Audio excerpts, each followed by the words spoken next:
Hello, all my lovely viewers and lovely subscribers. Welcome again to my channel ज़िंदगी ज़रा मुस्कुराना। Friends, आज ये है हमारे यहाँ का मौसम। बादल छाए हुए हैं और रिमझिम बारिश हो रही है। बहुत दिनों के बाद आज बारिश आई। तेज धूप के बाद पौधों को बारिश का बहुत इंतज़ार रहता है। जब भी टेरेस पर आती थी फ्रेंड्स, इतनी तेज़ धूप रहती थी। सुबह 6 बजे तक मैं अपना वाटरिंग कंप्लीट कर देती थी पौधों का, लेकिन तब तक मेरा सर भारी हो जाता था तेज़ धूप की वजह से, और काफ़ी देर तक फिर ये सर दर्द बना ही रहता था। इतनी तेज़ गर्मी थी, इतनी तेज़ धूप थी। पौधे और फ्लावर्स की पंखुड़ियाँ जल जा रही थी। शाम को ही वाटरिंग किया था सारे प्लांट्स को, तो इसलिए मिट्टी अभी गीली है इनकी। तो मौसम चूँकि छायादार है, बादल घिरे हुए हैं, तो अभी तो फ़िलहाल इनमें वाटरिंग करने की ज़रूरत नहीं है मॉर्निंग में, और अगर आज बरसात अच्छे हो गई तो शाम को भी ज़रूरत नहीं पड़ेगी।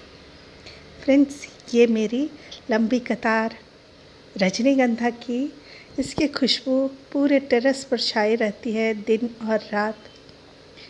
तो मैंने सोचा क्यों ना आज थोड़ा सा दूसरा काम कर लिया जाए टेरेस पर। सिर्फ वाटरिंग करना, सिर्फ पौधों को लगाना ही और उनको खाद पानी देना ही एकमात्र काम नहीं होता है। गार्डनर के पास इसके अलावा भी गार्डन के लिए बहुत सारे काम होते हैं। तो मौसम सुहाना था, धूप भी नहीं था। इतने दिनों तक छोटे गमलों को मैंने इस बड़े जामुन के पेड़ के नीचे कटहल की छाया में मैंने इन्हें संभाल के रखा था। अब पानी और बरसात से इनको भी थोड़ी राहत तो मिल ही जाएगी। तो मैंने सोचा आज क्यों ना टेरेस में दूसरा काम किया जाए, जैसे सूखी टहनियों को हटाना, सूखे फ्लावर्स को कट करके हटा देना। तो ये सारे काम आज थे। सूखी पत्तियों को हटाना, ये सारे काम मैंने सोचा आज क्यों ना अपने टेरेस गार्डन की कर ली जाए। धूप तो वैसी तेज़ है नहीं बिल्कुल भी, बरसात हो रही है, तो इस ठंडे ठंडे मौसम में बूंदाबांदी का भी मज़ा लिया जाए और थोड़ा सा गार्डन का काम भी कर लिया जाए। जामुनों के पत्तों पर पानी की बूंदें ठहरी हुई हैं। ऐसा लग रहा है जैसे किसी ने मोती छीट दिया हो इन पत्तियों के ऊपर। तो सबसे पहला काम शुरू किया, पौधों में जो बीज बन रहे थे, जो अभी अनवांटेड है, तो उन सभी को हटाना, उनको काटकर पौधे से अलग करना, फिर इन सूखे फूलों को हटाना, और फिर इन लकड़ी, सूखे डंठलों को, इन सब को काटकर पौधे को एक फ्रेश लुक देना। और इसके साथ उन्हें भी एक ताजगी का एहसास होता है जब आप उनसे सूखी पत्तियाँ, सूखे फूल, सूखी डंठियाँ हटा देते हैं। तो ये काम आज मैंने अपने सारे पौधों से कर लिया। कड़ी धूप की वजह से पौधे समय से पहले ही सूख गए हैं, तो उनको भी हटाना ज़रूरी है, क्योंकि अगर हम उन्हें नहीं हटाएंगे तो नई कलियां नहीं आएंगी, नए फ्लावर्स नहीं आ पाएंगे। तो समय समय पर इन सब को हटाना ये भी गार्डनर का एक बहुत बड़ा काम हो जाता है, जिसे काफ़ी वक्त लेकर करना पड़ता है। ये मेरे सारे गार्डनर फ्रेंड्स मेरे इस बात से सहमत होंगे। तो फ्रेंड्स, आज मैंने ये काम किया। ट्यूब रोज़ की भी, रजनीगंधा की भी कुछ इसी तरह से देखभाल करनी पड़ती है। फ्लावरिंग हो जाने के बाद जो स्टिक उसकी बच जाती है, उसे कट कर अलग कर देना होता है, क्योंकि फिर इसमें फ्लावर्स तो आएंगे नहीं, लेकिन ये पौधे का रस लेते रहेंगे और दूसरे स्टिक को निकलने के लिए जगह नहीं बन पाएगी। तो समय समय पर इन्हें काट कर हटा देना ज़रूरी है। जब भी फ्लावरिंग ख़त्म हो जाती है, इन्हें कट कीजिए और कट करके हटा दीजिए।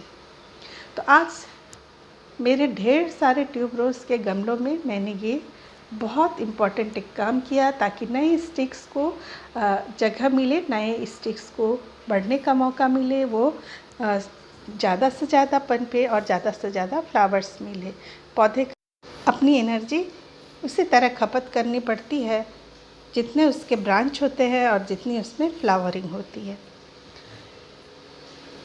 तो इतनी तेज़ धूप के बाद फ्रेंड्स ये देखिए किस तरीके से अब पौधे के पत्तियां जलना शुरू हो गई थी। मैं काफ़ी बचाव करती हूँ इनका, लेकिन फिर भी कुछ न कुछ पौधे में नुकसान हो ही जाता है। कुछ न कुछ पत्तियां सूख जाती हैं, कुछ न कुछ फ्लावर्स की पंखुड़ियाँ सूख जाती हैं।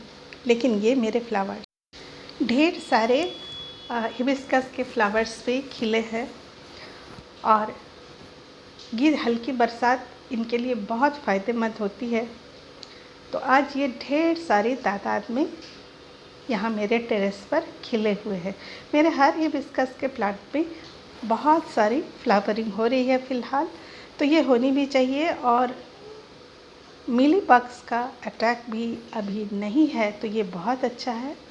तो ये देखिए सूखा हुआ फूल, मैं इन्हें हटा दूँगी, पीली पत्तियों को हटा दूँगी।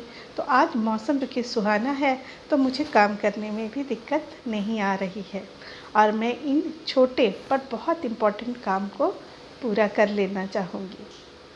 और ये देखिए मेरा डच शेफर्ड ये क्या कर रहा है, ये पारिजात के पत्तों को तोड़कर खा रहा है। वो अक्सर ऐसा करता है, इसीलिए मेरे पारिजात के पौधे में नीचे पत्तियाँ नहीं के बराबर दिख रही हैं। इसकी वजह क्या है पता है? आप जानते हैं? जानवरों को पौधों की पहचान होती है। वो अपना मेडिसिन ऐसे ही तलाश लेते हैं। वो जानते हैं पौधों की मेडिसिनल प्रॉपर्टीज़ क्या होती है। वो इसे इसलिए तोड़ के खा रहा है कि इन पत्तियों में इनकी डाइजेस्टिव क्षमता को बढ़ाने की और ठीक रखने की ताकत है इन पत्तियों में, इन पत्तियों के रस में। और ये तरह तरह के दर्द को भी ठीक करने की क्षमता रखता है, ये ह्यूमन में भी। मिलते हैं अगले वीडियो में। प्लीज़ मेरे चैनल को सब्सक्राइब कीजिएगा, शेयर कीजिएगा, लाइक करिएगा। बाय।